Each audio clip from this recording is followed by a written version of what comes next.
Selamat pagi para Tribuners dimanapun Anda berada. Namo Sang Hyang Adi Budaya, Namo Buddhaya. Jumpa lagi dengan saya Arvin Halim dalam program Permata Dharma yang diselenggarakan oleh Majelis Budayana Indonesia Kota Medan bekerja sama dengan Tribun Medan. Program ini disiarkan secara live melalui Instagram Tribun Medan Daily dan juga Facebook Tribun Medan. Jadi bagi Bapak Ibu para Tribuners yang nantinya ingin bertanya, kami silahkan melalui kolom chat yang ada di Facebook maupun Instagram. Program ini juga disiarkan secara rutin setiap 2 minggu sekali, tepatnya di minggu pertama dan di minggu ketiga. Dan di setiap programnya kami selalu menghadirkan berbagai narasumber khusus dengan beragam topik yang sangat menarik. Di pagi yang berbahagia ini, program Permata Dharma sudah memasuki batch yang ke-26. Dan hari ini kita akan membahas sebuah topik yang sangat menarik, yaitu pikiran bukanlah fakta. Dan kami telah berhasil mengundang seorang narasumber. Izinkan saya terlebih dulu membacakan profil singkat dari beliau. Beliau adalah seorang pengurus dari Majelis Budayana Indonesia. Kemudian beliau juga adalah seorang upasaka anupandita Majelis Budayana Indonesia dan Certified Mindfulness Teacher. Untuk itu telah hadir bersama kita Bapak Upasaka Anupandita Kurniadi Halim BBA. Selamat pagi, Namo Buddhaya Pak. Selamat pagi, Namo Buddhaya dan para Tribuners, selamat pagi. Ya, selamat datang di kantor Tribun Medan ya Pak ya. Nah, kalau boleh tahu nih, kira-kira aktivitas sehari itu biasanya di bidang apa nih Pak Kur? Ya, aktivitasnya kan selain di bagian profesional, saya juga sangat concern terkait dengan mental health jadinya mental health. Karena sejak tahun 2020 ini kan banyak sekali goncangan, ya.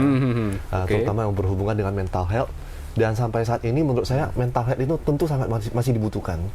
Buktinya sampai saat ini kita masih kepikirannya adalah mau healing. Oh iya. Ya, healing ya. Itu bahasa anak zaman now ya. Ya, betul. Ya, sama lah. Itu bahasa kita itu. Kita masih 17 ya Pak ya. Ya. Nah, di sini berarti saya lihat nih Pak Kur kan Certified Mindfulness Teacher. Berarti memang ada program rutin yang diajarkan dalam bidang mindfulness itu Pak. Itu seperti apa? Boleh ceritakan secara singkat nggak Pak? Ya, baik. Jadi saat ini mindfulness kan menjadi tren. Tren ini sebenarnya udah dimulai dari dunia barat jadinya kan. Oh, oke. Jadi saat ini kalau pendidikan mindfulness itu udah masuk sampai kepada pendidikan sekolah. Oh, oke. Dan saat ini saya juga menjadi konsultan untuk pendidikan mindfulness yang rutin di sekolah jadinya kan. Oh, jadi kita udah mulai bina anak-anak sekarang bagaimana memiliki sebuah self-awareness, kemudian self-regulation, dapat mengontrol emosinya dengan lebih baik, lebih stabil, dan juga nanti kalau kita udah punya kemampuan manajemen diri yang baik, kita dapat mempunyai social awareness dengan orang-orang di sekitarnya yang lebih baik. Ya, itu sebenarnya basicnya juga mengarah kepada emotional social learning jadinya. Emotional social learning ya. Ya, jadi kita mempunyai kemampuan emotional intelligence yang baik jadinya, dan kemampuan sosial yang lebih baik dengan orang-orang sekitarnya. Berarti ada seperti terbentuk sebuah komunitas juga ya Pak ya untuk dalam hal seperti ini praktiknya ya. Betul, dan di sekolah kami melakukan pendekatan berdasarkan kurikulum. Dan kurikulumnya itu juga kami menggunakan referensi-referensi dari para pakar neuroscience, pakar meditasi, dan banyak di dalamnya itu adalah juga orang-orang Buddhis. Oh, berarti notabene-nya adalah dominannya teman-teman Buddhis itu ya Pak? Betul, yang dari dunia barat namanya kan. Yang memang basicnya itu melakukan penelitian, pendekatan terkait dengan mindfulness dalam kehidupan kita sehari-hari jadinya. Oke, ini menarik Pak, karena kan kita hari ini kan mau bahas tentang pikiran ini bukanlah fakta. Jadi mungkin bagi sebagian orang, apa nih maksudnya pikiran bukanlah fakta? Pikiran bukanlah fakta. Mungkin sebagian orang akan berpikir, apakah yang saya pikir ini belum tentu menjadi kenyataan atau bagaimana? Ini maksudnya konsepnya ini, maksud dari konsep pikiran bukanlah fakta ini seperti apa nih Pak Kur? Boleh coba di-sharingkan kepada teman-teman. Ini menarik. Ini saya ambil adalah sebuah judul dari pendidikan mindfulness based cognitive therapy. Di mana waktu 2020 kami sempat belajar dari Oxford jadinya kan. Walaupun saya belum certified dari mindfulness based cognitive therapy jadinya. Tapi saya ambil judul ini sangat menarik. Thoughts are not facts gitu kan. Pikiran itu bukan fakta gitu kan. Kenapa? Karena kita sering tertipu oleh pikiran kita sendiri. Ya. Contohnya begini, sering sekali kita menganggap hidup ini penderitaan. Iya, katanya kata paling sering kan? Kata paling sering, wah tiap hari menderita dia menderita. Ya, kadang saya juga bingung. Kalau hidup ini adalah penderitaan, ngapain kita mikirnya tuh jalan-jalan gitu kan? Toh itu kan penderitaan juga. Iya, pakai healing lagi ya. Benar. Ngapain cari healing kalau memang hidup itu adalah penderitaan jadinya? Benar. Jadi kita sering sekali terkungkung dengan konsep bahwasanya hidup itu adalah penderitaan, sehingga bawaannya itu adalah penderitaan jadinya. Contohnya begini, ketika kita gini, saya mungkin buka dengan suatu kutipan dari Lord Buddha jadinya. Tidak ada musuh yang dapat menyakiti manusia sebesar pikiran mereka sendiri. Melalui nafsu serakah, kebencian dan ketidaktahuan batin. Yaitu yang kita istilahkan sebagai loba dosa moha lah ya, gambaran paling umumnya. Dan kemudian mungkin gambarannya juga adalah di Dhammapada Yamakavaga, itu udah syair pertama langsung gitu kan. Bahwasanya pikiran adalah pemimpin, pikiran adalah pembentuk, pikiran adalah pengarah dari segala tindakan kita jadinya. Dan ketika kita tidak dapat mengarahkan pikiran kita dengan baik, maka bawaannya betul bahwasanya hidup itu adalah penderitaan jadinya. Oke. Berarti ujung-ujungnya bersumber dari pikiran juga pikiran ini, kita. Pak, ya? Jadi kita sedang main-main dengan pikiran kita jadinya. Nah, contohnya begini, gambarannya. Katanya itu adalah hidup itu adalah penderitaan. Jadi banjir. Banjir. Kalau kita banjir di rumah kita, apa yang kita rasakan?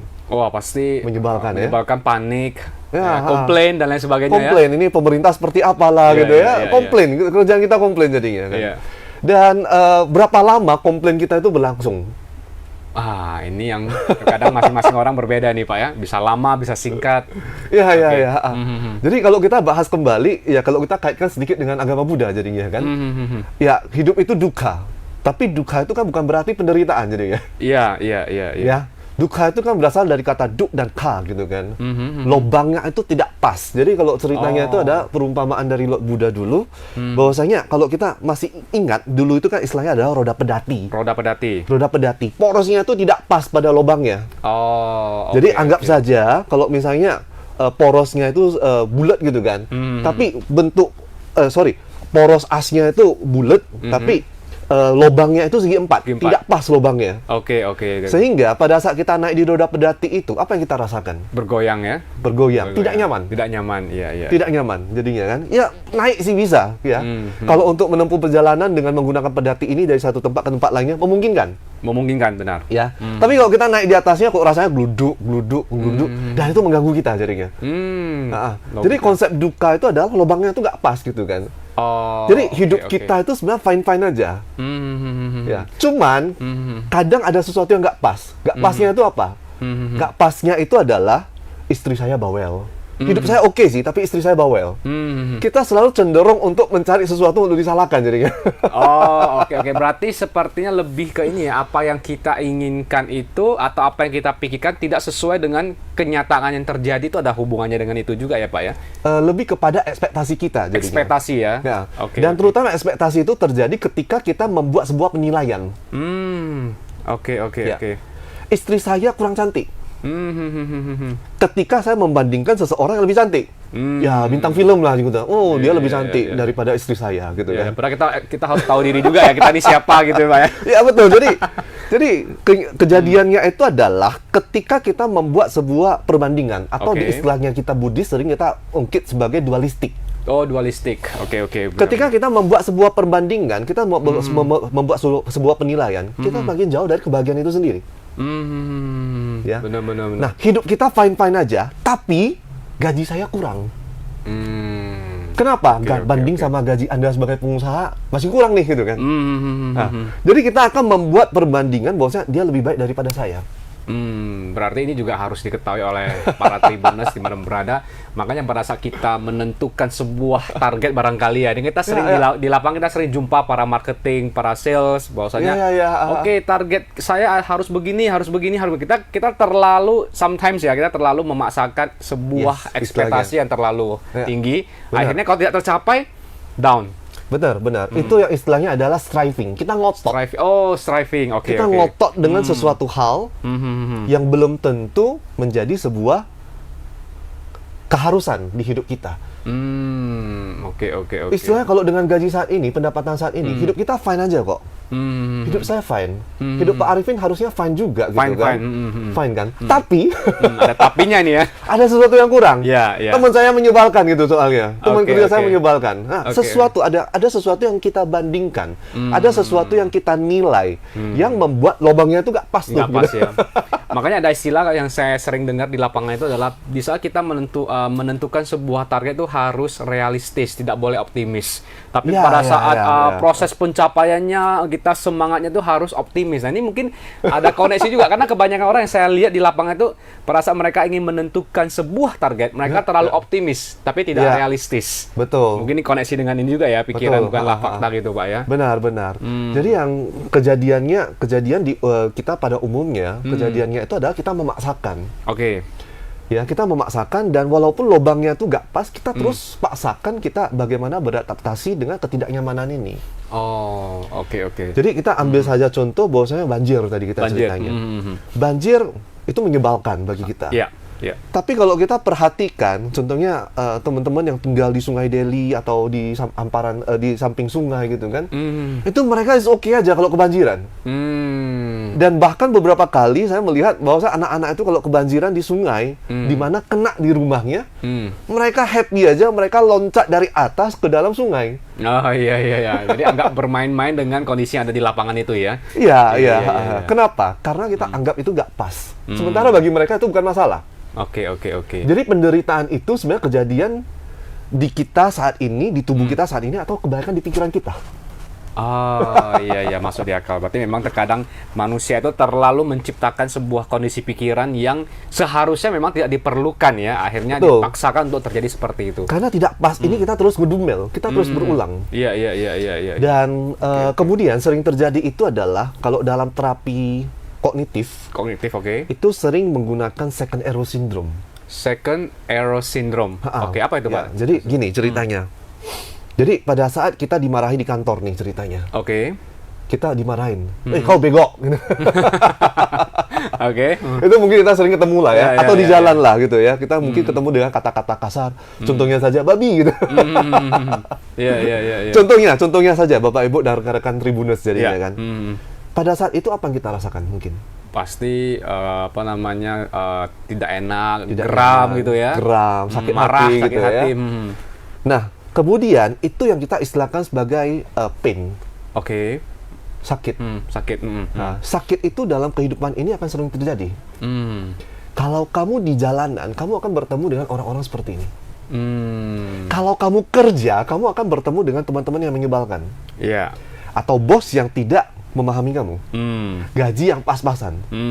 Ya, jadi kemarin waktu di podcast yang sebelumnya ada yang terus nanya nih gitu kan, bahwasanya bos saya gak memahami saya berikan mungkin masukan seperti ini gitu ya. Nanti kita coba memahami bos kita, mungkin ada inner child yang terluka gitu kan. Tapi bos saya seperti ini gitu kan. Oke, saya berikan satu solusi saja. Ini pasti menyelesaikan masalah bos Anda. Caranya apa? Tidak usah kerja. Itu langsung potong penderitaan langsung dipotong gitu, Pak ya. Berarti nggak usah kerja. Oke. Ya, kalau nggak usah kerja, Anda nggak ketemu bos Anda seperti ini. Sangat logika itu, Pak. Itu solusi terbaik untuk orang yang sering komplain seperti itu ya. Ya, betul. Tapi kejadiannya adalah ketika kita turun ke jalan, ketika kita kerja, ketika kita bertemu dengan orang tua, akan selalu ada pain yang mengikutinya. Oh, oke. Bahwasanya kita akan bertemu dengan teman yang menyebalkan, kita juga akan bertemu dengan keluarga yang mungkin tidak memahami kita, atau kita bertemu dengan bos yang tidak memahami kita. Itu akan selalu terjadi. Oke. Itu adalah sakitnya dalam kehidupan kita, yang itu, ya? mestinya kita lewati. Nah, sisi yang lain adalah ketika kita dimarahi seseorang, babi, contohnya. Painnya sekali. Iya. Tapi penderitaannya berulang-ulang kali. Karena di dalam pikiran kita terus berulang. Terngiang-ngiang terus ya. Betul. Kenapa saya dimarahi orang babi? Oke. Ini sama seperti ini ya, cerita ada satu di Zen ya. Di Zen kalau saya tidak salah dengar ada satu buku bahwasanya ada dua orang biku yang ingin menyeberang sungai, tapi ada satu orang wanita yang tidak bisa menyeberang. Jadi satu biku ini tidak mau menggendong wanita ini karena katanya secara winaya tidak boleh. Nggak boleh katanya. Tapi satu biku ini karena merasa kalau dia tidak gendong maka wanita ini tidak bisa menyeberang. Hanya dia menggendong. Ya. Setelah menggendong sampai ke seberang sungai, dilepaskan ya udah jalan sendiri. Masing-masing udah jalan sendiri. Tapi temannya komplain, mengapa kamu terus mengapa kamu menggendong wanita ini ya? Melanggar Padahal peraturan. Kan melanggar peraturan. Tapi kata temannya adalah saya hanya menggendong sebatas tugas saya di sana, tapi di pikiran kamu terus. Dipikir? Ya, siapa yang menderita? Saya apa kamu begitu ya? Koneksi juga seperti itu, Pak ya? Betul. Jadi ini juga sama, ada satu koneksi dengan cerita dari Buddha. Oke. Jadi pada saat ada seseorang kena panah gitu kan, kena panah, kemudian dikatakan gitu kan, bahwasanya saya gak akan mencabut panah ini. Oh, oke. Sebelum saya tahu siapa yang memanahnya. Jenis busurnya dari mana, ya kemudian racunnya itu terbuat dari apa, dari kayu apa gitu kan, dan dia dari suku mana gitu kan. Lah pertanyaannya, kalau kita mau tunggu sampai semua jawaban itu dijawab, itu orang udah keburu mati gitu kan. Oh iya. Tapi orang cenderung lebih suka seperti ini gitu kan. Jadi pada saat dimarahi, babi contohnya ya. Kok saya dimarahi babi? Saya nggak pantas dimarahi babi. Contoh ya Bapak Ibu sekalian. Saya ini terpelajar. Saya ini S1 tahu loh. Saya ini pendidikannya dari mana gitu kan. Dia dasarnya dari mana. Dia kemudian itu basic pendidikannya dari mana. Dia kan cuman ini. Dia nggak pantas untuk memarahi saya seperti ini. Itu terus kita ulang dan itu membuat penderitaan berulang. Ini yang diistilahkan sebagai second arrow syndrome. Second arrow syndrome itu ya. Oke. Jadi sakitnya itu sekali. Tapi dipikirkan berulang itu, sakitnya berulang-ulang jadinya Bapak Ibu sekalian. Nah, makanya gini, ini ada sebuah pertanyaan yang mungkin sering ditanyakan kepada para praktisi dan sebagainya. Sebenarnya mengapa ya kita sulit sekali untuk mengendalikan dan mengelola pikiran itu, Pak? Mengapa kok bisa seperti itu? Apakah memang ini sebuah habitnya manusia atau ada sesuatu yang kita belum paham? Atau kalau istilah ketidaktahuan moha itu sehingga kita sulit mengendalikan pikiran itu, Pak. Nice. Ini udah diriset oleh beberapa ilmuwan. Jadi katanya kita dalam sehari itu memikirkan 70.000 pikiran jadinya kan. Dalam satu hari ya? Banyak jadinya. Tapi saya kalau misalnya saya yakin lebih daripada itu karena menurut Amidharma satu jentikan jari itu miliaran cita muncul. Itu yang membuat kita Bapak Ibu dan rekan-rekan sekalian para Tribuners bahwasanya kita sering sekali mengerjakan sesuatu itu gak selesai. Ya, kerjakan satu ini, sebentar saya pindah dulu sebentar. Ada chatting sebentar ya, saya lihat dulu. Ada email, saya lupa. Ya, oh ya, ini ada pertanyaan. Oh ya, jadi kita akhirnya sering berpindah-pindah. Kenapa attention span kita itu menjadi sangat pendek? Katanya dulu attention span manusia itu sekitar 50 menit. Attention span ya. Attention span. Kemampuan kita stay pada satu fokus jadinya kan. Itu 50 menit. Tapi saat ini menjadi lebih pendek. Menjadi berapa menit Pak kalau dari? Bahkan kadang ada yang saya lupa persisnya, tapi ada yang di bawah 1 menit. Wah, terlalu cepat ya Pak ya. Karena kecepatan kita kemampuan untuk scrolling Instagram itu begitu cepat. Oh, oke. Kemampuan kita swipe untuk TikTok itu menjadi begitu cepat. Oke. Kalau nggak menarik swipe pindah gitu kan. Itu yang membuat alasannya kenapa kalau kita Zoom meeting, Zoom meeting ya. Kalau nggak menarik bagi kita, itu langsung kita beralih. Hal yang lain. Atau kita tuh video buka. Ya. Kita video. Ya itu trik-trik kita lah ya. Pada Zoom meeting ya. Jadi kita dengan sangat cepat berpindah ketika ada sesuatu yang tidak menarik untuk kita. Termasuk kecepatan kita pada saat bermain game. Pada saat menarik, udah close saja jadinya. Sehingga tuh membuat attention span kita, kemampuan kita itu untuk fokus pada satu hal di satu waktu, itu menjadi semakin pendek. Dan kita terbiasa untuk multitasking. Iya. Zaman sekarang terlalu dipaksa untuk kita harus force selalu multitasking ya. Iya, jadi kita sambilan minum, sambilan makan, sambilan lihat HP gitu kan. Nah, menariknya itu adalah kalau ada kesempatan kita bahas tentang multitasking. Menariknya adalah otak kita tidak memungkinkan untuk multitasking. Walaupun kata istilah orang lain adalah wanita bisa multitasking juga sulit sebenarnya ya. Katanya MAM. MAM itu kan singkatan Master of Multitasking. Oh. Gitu. Master of Multitasking. Saya baru tahu ini, Pak.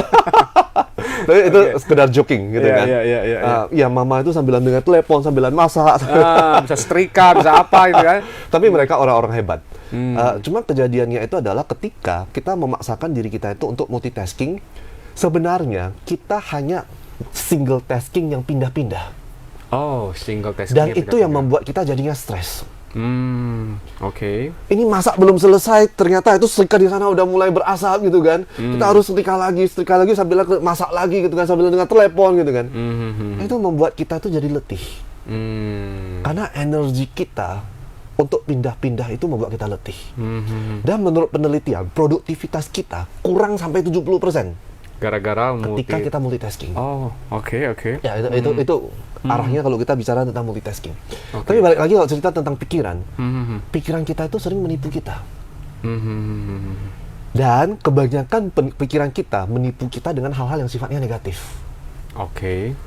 Contohnya Bapak Ibu, rekan-rekan para Tribuners jadinya kan. Contohnya, kalau kita barusan selesai dengar ceramah.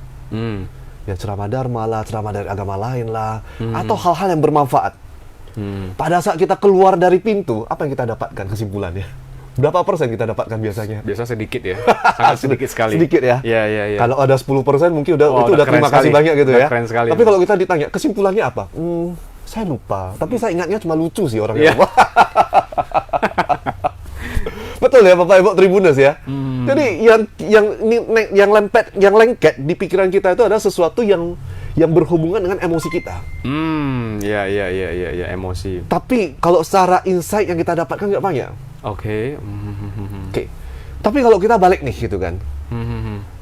Kalau kita nonton film horor, film pembunuhan gitu kan. Pada saat kita keluar dari bioskop, kita ditanya gitu kan, ceritanya seperti apa? Kayaknya lengket Bapak Ibu. Iya, lebih mudah lengket daripada drama-drama. Nah, ini adalah perumpamaan Bapak Ibu sekalian ketika dalam keseharian kita. Oke. Kalau kita ingat istri kita yang paling dekat sama kita lah ya, atau pacar kita Bapak Ibu. Atau anak kita jadinya ya, orang tua kita. Kita lebih gampang untuk ingat negatifnya atau positifnya nih. Dominan pasti negatif. Dominan negatifnya. Iya, dominan. Itu sangat wajar, itu sangat manusiawi. Itu manusiawi. pernyataan yang jujur Pak Arifin kan. Tapi sangat manusiawi memang. Iya. Kenapa? Karena menurut penelitian Bapak Ibu dan rekan-rekan para Tribuners, kemampuan kita itu untuk lengket dengan hal-hal yang negatif, itu ada yang penelitiannya 3 kali, ada yang penelitiannya 5 kali. Oke. Tergantung dari siapa yang menuliskan jurnalnya. Ya, jadi itu wajar. Kalau misalnya kita mengingat seseorang, ya orang tua kita, apa yang kamu nilai tentang orang tua kita? Contohnya cerewet lah gitu kan. Tapi kita gak ingat bahwa dia perhatian. Iya. Dia persiapan sarapan kita setiap pagi gitu kan. Oke. Nilai syukurnya itu kita hilang. Tapi kita lebih banyak ingat adalah hal-hal yang negatif, yang melukai kita, yang menyengsarakan kita, yang tidak nyaman untuk kita gitu kan. Itu terus lengket. Itulah dikatakan adalah bias negativitas. Jadi pikiran kita itu dia seperti velcro dan teflon. Velcro itu penyikat kabel Bapak Ibu sekalian yang kalau dibuka krek gitu ya. Lengket gitu kan. Pikiran kita itu untuk menangkap hal-hal negatif dia langsung lengket seperti velcro. Oke. Ya. Tapi kalau mengingat kebaikan itu seperti teflon. Oke, iya. Jadi kalau teflon itu kita masak telur gitu ya. Ya, jadi kalau anak saya tidak lengket itu ya. Ya, anak saya juga suka itu. Yuk tolong balikkan gitu. Oke. Karena dia licin. Benar. Jadi kalau misalnya ada satu kebaikan gitu kan, itu lupa. Karena dia cepat lewat. Berarti ini lebih ke memang habit manusia dalam hal sulit ya untuk mengendalikan pikiran. Benar. Mengelola itu memang tergolong sulit ya kalau kita memang tidak praktik dan sebagainya. Jadi 2 hal yang kita cermati tadi, pikiran kita itu arusnya tuh begitu cepat Bapak Ibu sekalian. Oke. Sebentar pikir ini, pikir itu, pikir ini, pikir itu. Dan kecenderungannya kita akan cenderung memikirkan hal-hal yang sifatnya negatif. Ketika kita tidak mengendalikannya Bapak Ibu sekalian. Jadi lihat seseorang, dia negatif. Dia tidak komit. Dia pernah pinjam uang saya. Dia pernah ini, dia pernah itu. Minuman ini. Saya pernah minuman yang lebih baik. Yang botolnya lebih bagus, yang lebih sehat. Kita akan cenderung untuk membuat pikiran-pikiran yang membandingkan atau cenderung untuk kepada negatif. Oke. Dan itu membuat pikiran kita itu menderita berulang. Menderita berulang ya. Nah, lantas begini Pak, apakah memang praktik mindfulness ini dapat membantu kita mengelola pikiran? Apakah memang itu bisa, dan tipsnya bagaimana supaya praktik mindfulness ini bisa membantu mengelola supaya pikiran negatif itu tidak terlalu sering muncul di benak kita? Baik. Jadi menariknya begini Bapak Ibu sekalian. Ketika kita memusuhi pikiran kita, ini terutama terjadi adalah ketika kita memiliki trauma. Oke, trauma. Dan saya mengatakan adalah, saya nggak boleh punya pikiran seperti ini. Negatif nggak boleh. Kita nggak boleh punya pikiran negatif, Bapak Ibu sekalian. Nggak boleh. Semakin kita memikirkan itu semakin kuat. Oke, jadi kata-kata tidak boleh, saya tidak boleh menjadi boleh ya. Itu kalau yang saya pernah dengar kata-kata dari beberapa orang praktisi ya. Betul. Jadi yang pertama itu adalah, kita mulai berlatih mindfulness dengan hidup sadar. Jadi saya suka dengan penyampaian dari Bante Agacita dari Malaysia. Agacita ya. Kalau mindfulness itu kan sering diterjemahkan sebagai kesadaran. Kesadaran seperti apa? Emang gua nggak sadar nih. Gua sadar nih. Gua juga tamatan sekolah tinggi nih. Gua sadar kok gitu kan. Ya oke, lu sadar gitu. Kita semua sadar. Tapi dia menggunakan istilah mindfulness adalah ingat untuk mengamati. Oh, ingat untuk mengamati ya? Ingat untuk mengamati. Jadi Bapak Ibu sekalian, saya mengajak saat ini kepada Bapak Ibu sekalian, sama-sama kita latihan, boleh ya? Ingat untuk mengamati. Saat ini adalah cobalah amati, kalau Bapak Ibu sedang duduk atau berdiri, pasti ada tumpuannya dengan kaki kita. Telapak kaki kita. Iya. Coba amati Bapak Ibu dan rekan-rekan Tribuners, bagaimana rasanya tumpuan di kaki kita saat ini. Bagaimana tekanannya. Bagaimana teksturnya? Kalau tadi yang tumpuan kakinya di lantai, tekstur lantai itu seperti apa?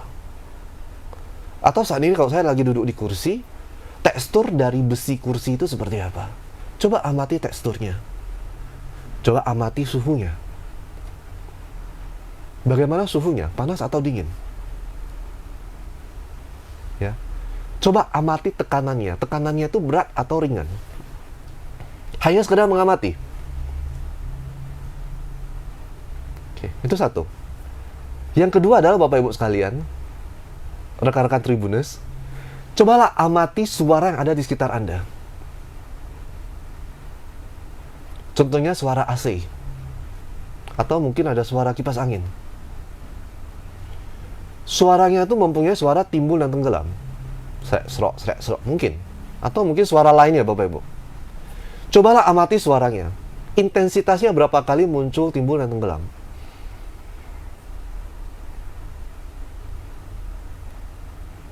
Perlahan Bapak Ibu sekalian, cobalah amati napas Anda sendiri. Biarkan napas Anda alami. Napas Anda, napas masuk lebih dalam, lebih panjang daripada napas keluar, atau sebaliknya.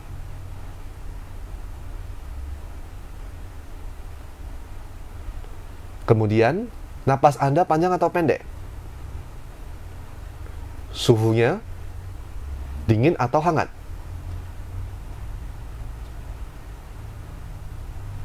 Biarkan nafas Anda alami, Bapak Ibu. Nafas Anda itu tidak harus dibuat-buat, biarkan nafas Anda alami. Apakah setiap nafas Anda itu sama? Oke. Baik, kita selesaikan latihan singkat kita. Nah, latihan itu sebenarnya nggak penting. Tapi pada saat kita mengamati, saya nggak tahu, Bapak Ibu rekan-rekan Tribuners ataupun Pak Arifin, pada saat kita mengamati ini, Bapak Ibu sekalian, apakah pikiran kita itu menjadi lebih tenang? Iya, lebih rileks. Kita tidak banyak memikirkan hal-hal lainnya. Ketika kita memberikan pikiran kita itu kerjaan untuk mengamati, itulah mindfulness. Kunci utama adalah mengamati ya. Ya, pada saat kita mengamati, kita kembali sadar. Kita kembali hadir di sini dan saat ini. Yang itu istilah adalah kita sadar di saat ini. Sadar saat ini. Dan ketika kita mengembangkan kemampuan kita itu untuk ingat untuk mengamati setiap saat, Bapak Ibu sekalian. Waktu makan ya makan. Waktu minum, saya tahu teksturnya seperti ini. Saya buka putarannya seperti ini. Saya tahu rasa airnya seperti ini.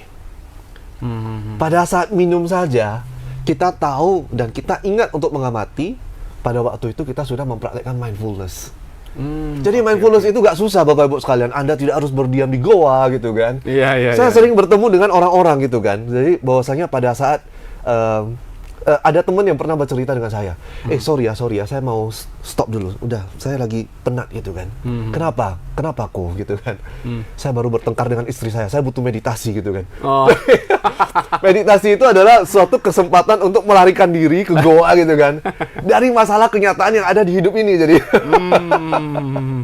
Jadi Bapak Ibu sekalian, itu praktek dalam kehidupan kita sehari-hari. Bukan kita harus melarikan diri dari kehidupan kita, mengingkir dari keluarga kita, mengingkir dari segala sesuatu yang membuat kita stres gitu kan. Bukan seperti itu. Mindfulness itu adalah bagaimana kita dapat menyatu dalam kehidupan kita. Jadi itu yang pertama. Kita tangani dengan mindfulness. Yang kedua adalah, ini adalah kesempatan kita itu untuk memberi label kepada pikiran kita. Menamai pikiran kita. Kenapa? Pada saat pikiran kita itu, kita amati pikiran kita, ternyata pikiran kita itu begitu liar, seperti monyet yang lari ke sana ke sini, Bapak Ibu. Gitu ya. Jadi dia pikirannya seperti monyet, lari sana sini, mikir ini sebentar, mikir yang lain, mikir itu gitu kan. Jadi pikiran kita itu sangat liar. Jadi pada saat itu kita dapat memberi label kepada pikiran kita. Contohnya, saya tahu saya sedang mengkhawatirkan pekerjaan saya. Saya tahu saya sedang menyesali urusan saya dengan mantan. Ketika kita memberi pikiran kita label, kita kembali tahu bahwa kita sedang berpikir. Kita tidak melawannya, Bapak Ibu dan rekan-rekan Tribuners.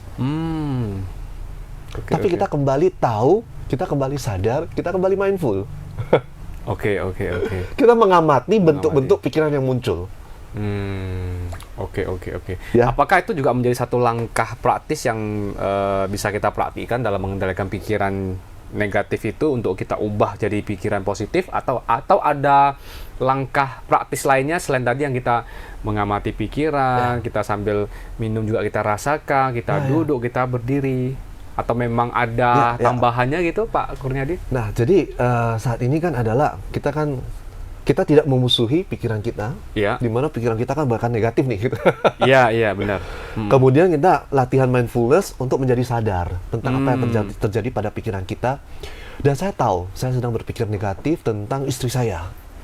Saya tahu saya sedang berpikir negatif tentang pekerjaan saya. Saya tahu saya sedang mengkhawatirkan tentang masa depan di pekerjaan saya. Atau hal yang lain. Atau saya tahu saya sedang risau tentang bisnis saya. Bapak Ibu, Anda akan cenderung memiliki arus pikiran yang negatif. Ketika kita mampu mengamatinya, kita mampu memberikan penamaan, melabelnya. Pada waktu itu kita berdamai dengan pikiran kita. Sekarang kita isi pikiran kita itu dengan hal-hal yang lebih bermanfaat. Jadi tadi kalau penuturan dari beberapa ahli, kalau saya nggak salah ingat tentang dari Dr. Donald Edmond, itu mengungkapkan berapa kali Anda perlu membayar ketika Anda melakukan sesuatu hal yang negatif kepada orang lain. Contohnya saja ya. Contohnya, karena kepepet, saya mengatakan kepada Pak Arifin, udahlah kamu diamlah. Satu hal yang saya tidak sadari. Dan itu melukai Pak Arifin jadinya kan. Iya. Berapa kali saya perlu membayar dia? Wah, itu yang memang sulit untuk diungkapkan ya Pak. Ada beberapa penelitian, contohnya kalau dari Dr. Donald Edmond itu mengatakan adalah 3 kali, supaya seimbang. Berarti nextnya itu adalah saya perlu memberikan Pak Arifin, saya perlu untuk membeli Pak Arifin, Pak Arifin kopi nih, minum ya, sekali, tapi belum lunas nih. Iya. Yang kedua, Pak Arifin, batiknya ini bagus ya hari ini ya. Pujian, tapi hal yang bermanfaat. 2 kali, belum lunas nih. Oke. Tambah satu lagi ya. Ya, Pak Arifin, bunga nih. Untuk istri Pak Arifin nih, gitu kan. Berikan sesuatu yang bermanfaat, 3 kali. Ya. Itu baru ada kemungkinan Pak Arifin melupakan apa keburukan yang pernah saya lakukan jadinya. 3:1 ya? 3:1. Oke. Ada yang Dr. Barbara, kalau saya nggak salah ingat, mengatakan ada 5:1. Oh. Jadi Bapak Ibu sekalian, lain kali kalau mau untuk istilahnya melakukan hal-hal yang negatif kepada orang lain, ingat bayarnya mahal itu. Iya. Bisa 3-5 kali lipat para Tribuners. Betul, jadi harus bayar kopi sampai 5 kali juga ini. Itu kalau kopinya 10.000 ya. Iya. 30.000. Ya, tapi satu ucapan gampang keluar ya. Benar. Dan gratis lagi ucapan itu, nggak dibayar. Tapi kita harus bayar sampai 5 kali nih Bapak Ibu sekalian. Jadi lain kali kalau mau mengatakan sesuatu hal yang negatif kepada istri kita, anak kita, orang tua kita, teman kita, bos kita, ingat ya, bayarnya sampai 5 kali nih. Wow. Ini penting nih supaya kita harus lebih berhati-hati dalam berucap ya, utamanya dengan orang-orang kita kenal, kenalan kita, saudara kita. Makanya kalau sekali kita melontarkan kata-kata negatif, maka tadi Pak Kurnia sudah mengatakan kita harus membayarnya 3-5 kali lipat. Betul, itu yang dipelajari dalam bias negativitas. Oleh karena itu Bapak Ibu sekalian, bagaimana caranya mengisi pikiran kita itu dengan hal-hal yang positif jadinya. Hal-hal yang lebih bermanfaat untuk hidup kita. Saya berngajak kepada Bapak Ibu sekalian adalah di sini kita memberi label kita, kita memberi otak kita itu adalah hal-hal yang bermanfaat. Contohnya pada saat ketemu Pak Arifin dan saya merasa kesel gitu kan. Ya, ini kenapa cincinnya itu lebih bagus daripada cincin saya. Contohnya Bapak Ibu sekalian. Kita mungkin melabelnya itu adalah dengan hal-hal yang baik. Ya, ini paling nggak dia lebih mampu ya. Atau paling nggak ini orang baik nih gitu kan. Karena dia lebih pintar daripada saya gitu kan. Saya bisa belajar banyak hal dari Pak Arifin dari sisi teknik komunikasi. Contohnya Bapak Ibu sekalian. Jadi set up pikiran kita itu untuk hal-hal yang dapat kita syukuri. Ya. Oke. 3 hal yang saya syukuri pada saat bertemu Pak Arifin seperti apa. Saya belajar teknik komunikasi dari dia. Saya belajar bagaimana dia dapat sabar untuk menjawab pertanyaan saya gitu kan. Saya belajar bagaimana dia dapat selalu on time. Ya. 3 hal yang kita pelajari. Sehingga Bapak Ibu sekalian, kita mengisi pikiran kita itu dengan hal-hal yang lebih bermanfaat daripada bawaan pikiran kita itu adalah hal-hal yang lebih negatif. Iya, setuju.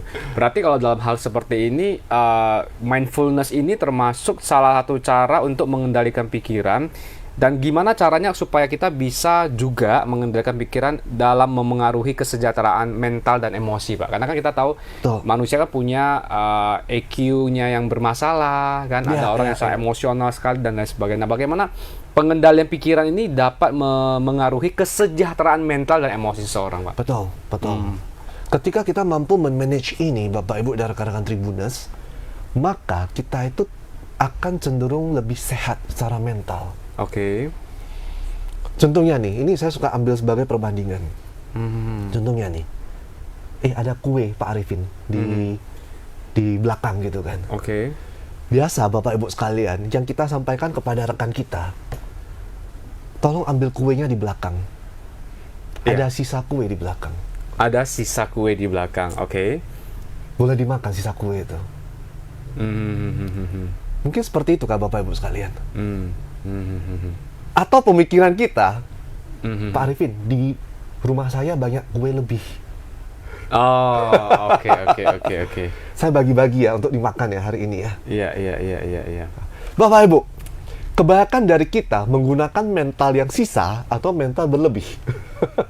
Berarti ini pengaruh dengan kata-kata juga ini ya Pak Kurnia dia dalam pengucapan kata ya. Betul. Kenapa? Karena ketika kita menggunakan, kita mentalnya itu kekurangan. Saya gak berniat untuk membagi barang saya dengan Pak Arifin atau dengan orang-orang sekitar saya. Dan saya pun gak mau memuji Pak Arifin. Kenapa? Saya berkekurangan. Tapi ketika berlebih, saya mentalnya itu berkecukupan, Bapak Ibu sekalian. Mentalnya berkecukupan, oke. Mentalnya bahwasanya saya udah banyak yang cukup. Saya cukup cinta. Saya cukup untuk kaya. Saya cukup untuk rumah saya. Saya cukup untuk apapun yang ada. Kita mampu berbagi, termasuk kita mampu untuk memuji. Batiknya ini bagus ya Pak Arifin ya. Pak Arifin terima kasih udah tepat waktu ya gitu ya. Jadi Bapak Ibu sekalian, kita nggak akan khawatir ketika kita punya mental yang berlebih jadinya. Oke. Itu yang perlu kita sadari. Ketika kata-kata muncul di pikiran kita itu lebih banyak negatif, maka itu akan cenderung untuk mempengaruhi pikiran kita itu menjadi lebih non sejahtera jadi. Berarti para Tribuners harus perhatikan dalam kita memberikan sebuah mungkin ucapan, ungkapan, mungkin perintah juga. Betul. Itu harus menghindari kata-kata yang memang konotasinya itu berbau dengan hal-hal negatif tadi. Seperti contoh tadi mengenai makanan adalah sisa atau berlebih. Mungkin niat kita baik nih, kita ingin berbagi, tapi karena kita mengucapkan kata-kata, oh ada sisa makanan ini, nah boleh diambil. Jadi responnya ini kan oleh si penerima ini menjadi negatif. Wah, berarti kamu memberikan saya sisa makanan. Padahal memang bukan maksud dari pemberi ini bukan memberikan sisa ya, tapi karena beliau ini tidak pandai menggunakan kata-kata, akhirnya jadi terciptalah sebuah kondisi emosional seseorang yang menjadi negatif juga. Betul. Pengaruh ke sana juga nih, Tapi menariknya adalah Pak Arifin dan rekan-rekan Tribuners gitu kan. Menariknya, lebih banyak kita komunikasi dengan siapa nih dalam seumur hidup kita? Pasangan pasti, ya? Anak, atau teman, anak gitu ya. Tapi Bapak Ibu sekalian, sadar atau nggak sadar, kita paling banyak komunikasi itu dengan diri kita sendiri. Oh, oke, benar. Dan sehari-hari kalau kita udah mulai suntuk gitu kan, kita banyak komunikasi dengan diri kita malah. Coba perhatikan kata-kata yang muncul. Ketika kata-kata kita banyak yang negatif, itu biasanya terjadi adalah akibat trauma masa kecil lah, atau mungkin kita kurang kasih sayang, kita kurang kepedulian, atau kurang sesuatu yang membuat hidup kita seperti ini. Saya setuju dengan apa yang disampaikan oleh teman saya. Dia mengutip ungkapan dari Thich Nhat Hanh gitu kan. Jadi pernah sekali saya komplain bahwa sahabat saya, kok dia orangnya kayak gini ya, saya nggak paham, dia kok ngomongnya tuh pada nggak nyambung gitu kan. Nah, jadi kok dia seperti ini? Teman saya kemudian mengatakan, Kur, dulu Thich Nhat Hanh pernah sampaikan dalam bukunya. Saya belajar, ini dia jadi guru saya nih. Gitu kan. Kamu tahu nggak bahwasanya orang-orang nggak pengen jadi bajak laut? Ada sesuatu trauma dalam hidupnya, penderitaan dalam hidupnya, kurang kasih sayang dalam hidupnya, yang membuat dia memilih jalan sebagai seorang bajak laut dan melukai orang-orang di sekitarnya. Oke. Jadi itu bukan pilihan hidup dia. Ada sesuatu di sekitarnya yang membuat dia menjadi seperti ini, Bapak Ibu sekalian. Dan itu adalah kejadian ketika Anda komplain tentang pasangan Anda, tentang orang tua Anda yang banyak ngomel, pasangan kita nggak memahami kita, teman-teman sekitar kita itu yang menjolimi kita, Bapak Ibu sekalian gitu kan. Ada sesuatu luka di baliknya. Mereka juga nggak memilih untuk hidup seperti itu kok. Contohnya ada film terbaru, No More Bats gitu kan. Oh, No More Bats lagi hits ini. Lagi populer gitu kan. Iya. Mereka nggak memilih untuk menjadi orang itu kok. Mereka nggak memilih untuk menjadi mafia. Tapi ada sesuatu luka dalam hidupnya yang membuat mereka memilih jalan seperti ini, Bapak Ibu. So, Bapak Ibu sekalian, pada saat kita melihat seseorang yang penuh luka ini datang hadir di hadapan kita, daripada kita ngomelin balik, Bapak Ibu sekalian, istri saya kok gak punya otak gitu. Orang tua saya gak memahami saya, bos saya kok gak pernah paham gaji saya cuma segini gitu. Bapak Ibu, orang-orang yang ada di sekitar kita yang hadir dengan luka-luka, mereka gak memilih jalan seperti ini. Pandanglah mereka dengan jalan yang cinta kasih. Oke. Bagaimana cara kita pada saat ketemu dengan orang-orang seperti ini, bagaimana kita hadir untuk menyembuhkan luka-luka tersebut. Nah, jadi ini sepertinya kita udah men-twisting pikiran kita dari yang pikirannya banyak yang negatif menjadi bagaimana caranya berpikir dari sudut pandang yang lebih bermanfaat. Palingan itu, Pak Arifin dan rekan-rekan Tribuners ya. Jadi bagaimana setelah kita berdamai dengan pikiran kita yang negatif, yang banyak memberikan luka-luka dalam kehidupan kita, di mana kalau ada satu luka, satu panah masuk, itu kan adalah first arrow gitu kan, panah pertama. Tapi kita akan membuat luka-luka lainnya dengan adanya panah yang ditancapkan berulang-ulang. Ya, jadi kalau ada seseorang marah kepada kita, nggak punya otak gitu kan, wah ini luka nih sekali, udah tancap gitu kan. Tapi kita nancapin berulang-ulang. Jadi, kok dia marah kepada saya nggak sepantasnya dimarahin seperti itu. Dia statusnya apa gitu. Nancapnya berulang-ulang, Bapak Ibu. Dengan melalui pikiran kita sendiri. Pikiran kita itu akan cenderung menipu kita, melukai kita dengan panah yang berulang-ulang. Panah berulang itu munculnya dari mana? Ketika kita mengalami sebuah sakit dan kemudian kita tambah dengan penolakan. Pain plus resistance, itulah suffering. Duka ya. Itu duka. Kita sering sebut sebagai duka. Nah, jadi pada saat kita hadapi seperti itu, Bapak Ibu sekalian, pada saat pikiran kita cenderung tenggelam dalam kehidupan yang penuh dengan persepsi negatif, coba ikut berdamai, melabel pikiran itu, mengenali pikiran itu, ya kemudian kita mulai isi dengan hal-hal lain yang lebih bermanfaat jadinya. Oke. Nah, terakhir nih Pak Kur, kalau kita ingin menciptakan hubungan yang lebih seimbang dengan pikiran kita itu, apakah tadi hanya dengan berdamai saja sudah cukup? Kemudian kita memberikan sebuah rasa cinta kasih kepada orang-orang yang mungkin terluka secara trauma dan lain sebagainya, atau ada tips lain yang berhubungan dengan menjaga keseimbangan pikiran dengan kehidupan sehari-hari itu, Pak Lu? Ya. Baik, jadi palingan itu adalah sebuah tips yang paling penting ya, Pak Arifin dan Bapak Ibu rekan-rekan Tribuners. Jadi pertama itu adalah kita bisa berdamai dengan pikiran kita dahulu, tidak perlu ditahan jadinya, tidak perlu gak boleh pikiran ini gitu kan. Ya contohnya ada orang yang sering marah gitu kan, saya harus sabar ya, saya harus belajar untuk gak boleh marah. Kenyataannya dia tambah marah gitu. Jadi it's okay. Berdamailah dengan pikiran dan emosi kita, karena pikiran, emosi, tubuh kita itu saling terkait. Jadi berdamailah dengan itu. Yang kedua adalah setelah kita berdamai, kita mulai belajar untuk mengenalinya, mengamatinya satu persatu jadinya kan, mengenali bentuk-bentuk pikiran kita. Ketika saya mulai marah, saya mulai menggerakkan gigi saya. Atau ada beberapa orang mengepalkan tangannya, beberapa orang menegangkan bagian bahunya. Ya, itu adalah bentuk-bentuk bagian dari perlawanan tubuh kita, bahwasanya kita sedang menghadapi fight, flight atau flee jadinya. Nah, jadi pada saat itu kita mulai belajar bahwasanya mengenali bentuk-bentuk emosi kita, bentuk-bentuk pikiran kita yang negatif. Setelah itu kita mulai isi dengan hal-hal yang positif. Hal-hal yang positif bukan hanya sekedar dari orang sekitar kita, Bapak Ibu sekalian, tapi mulai dari diri kita sendiri dulu. Ya, semoga saya dapat sabar, semoga saya dapat bahagia. Itulah pentingnya latihan meditasi cinta kasih. Saya nggak tahu berapa di antara kita yang latihan meditasi cinta kasih, Bapak Ibu sekalian. Ketika kita mampu mengisi diri kita sendiri dengan semoga saya mampu bahagia, semoga saya mampu sehat, semoga saya mampu sejahtera.